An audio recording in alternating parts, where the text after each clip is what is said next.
വിമർശനങ്ങളെ കാറ്റിപ്പറത്തിക്കൊണ്ട് പ്രഭാസ് ചിത്രം the Rajasaab box ഓഫീസിൽ റെക്കോർഡ് കളക്ഷനുമായിട്ട് കുതിക്കുന്നു.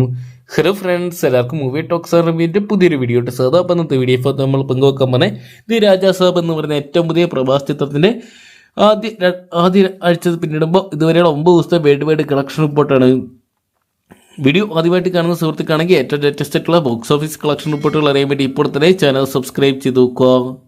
പ്രഭാസ്, സഞ്ജയ് ദത്ത്, ബുമാൻ ഇറാനി, മാളവിക മോഹനൻ, നിധി അഗർവാൾ, ഋതിക് കുമാർ തുടങ്ങിയ കേന്ദ്ര കഥാപാത്രമാക്കി മാരുതി അണിയിച്ചൊരുക്കിയ ചിത്രമായിരുന്നു ദി രാജാസാബ് എന്ന് പറയുന്ന സിനിമ. പീപ്പിൾ മീഡിയ ഫാക്ടറി എന്ന ചിത്രം പ്രൊഡ്യൂസ് ചെയ്തിട്ടുണ്ടായിരുന്നേ.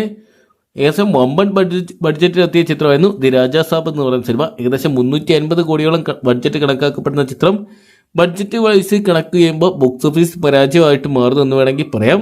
തെലുങ്ക് ബോക്സ് ഓഫീസ് ചിത്രത്തിന് 2ാം ആഴ്ചയും കത്തിക്കയറാൻ സാധിക്കുന്നുണ്ട്. ചിത്രത്തിന് ഇന്നലെ മാത്രം തെലുങ്ക് ബോക്സ് ഓഫീസിനും ഏകദേശം 2.5 കോടിക്കുമുള്ള കളക്ഷൻ സ്വന്തമാക്കാൻ സാധിച്ചപ്പോൾ ഹിന്ദി വെർഷനും അവിടെ മറ്റു ഭാഷകളിലെല്ലാം തന്നെ ചിത്രം വൻ ദുരന്തമായിട്ട് മാറുകയാണ്.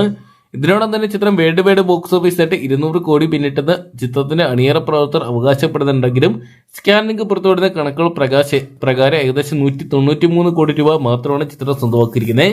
ഇന്ത്യൻ ബോക്സ് ഓഫീസിനായിട്ട് 160 കോടി രൂപ സ്വന്തമാക്കിയ ചിത്രം ഓവർസീസിനായിട്ട് 33 കോടിക്ക് മുകളിൽ സ്വന്തമാക്കിയിട്ടുണ്ട്.